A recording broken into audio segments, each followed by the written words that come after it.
জৈবিক চাষে ফিরছে ঐতিহ্যের ছোঁয়া। উত্তর পলাশী দেশি ধানের চাষে ব্যস্ত কৃষকেরা। শিলিগুড়ি সংলগ্ন চম্পাশাড়ি অঞ্চলের উত্তর পলাশে সম্পূর্ণ জৈবিক পদ্ধতিতে দেশি ধানের চাষে ব্যস্ত হয়ে পড়েছেন কৃষকেরা। কৃষি জমিতে এখন চলছে কালো নুনিয়া, সাদা নুনিয়া, রাধা তিলক এবং তুলাই পাঞ্চি সহ একাধিক ঐতিহ্যবাহী ধানের জাতের রোপণের কাজ। আধুনিক কৃষি প্রযুক্তির পাশাপাশি হারিয়ে যেতে বসা দেশি ধানের বীজ সংরক্ষণ ও জৈবিক চাষের মাধ্যমে কৃষির পুরনো ঐতিহ্যকে পুনর্জীবিত করার উদ্যোগ নিয়েছেন এলাকার চাষিরা। স্থানীয় কৃষক বিষ্ণু রায় জানান, এই চাষে কোনো ধরনের রাসায়নিক সার বা কীটনাশক ব্যবহার করা হয় না। সম্পূর্ণ প্রাকৃতিক উপায়ে জমির উর্বরতা বজায় রেখে ধানের উৎপাদন করা হয়।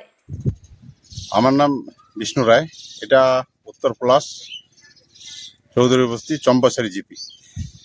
আমরা আগের থেকেই প্রায় 40-45 বছর থেকে এখানে কৃষিকাজ করছি।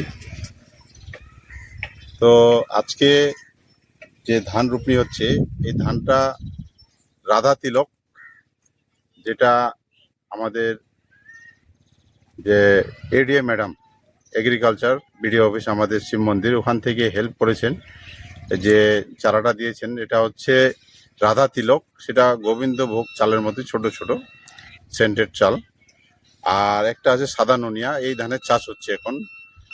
আগে 1 সপ্তাহ আগে শুরু হয়েছে, প্রায় 12-14 বিঘা আগে লাগিয়ে দিয়েছি। সেটা ধ্রুব ছিল একটা, আর আমাদের কালো নুনিয়া, তুলাই পাঞ্জি, সেটা চাষ হয়ে গেছে। আজকে যেটা চাষ হচ্ছে, এটা হচ্ছে আমাদের রাধা তিলক আর একটা সাদা নুনিয়া।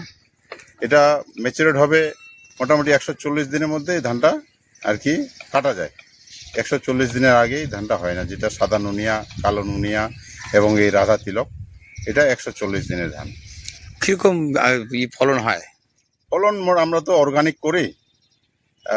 অর্গানিকে আমাদের মোটামুটি তবু 12 মণ বিঘা প্রতি। এটা এইটুকু ফলন পাই।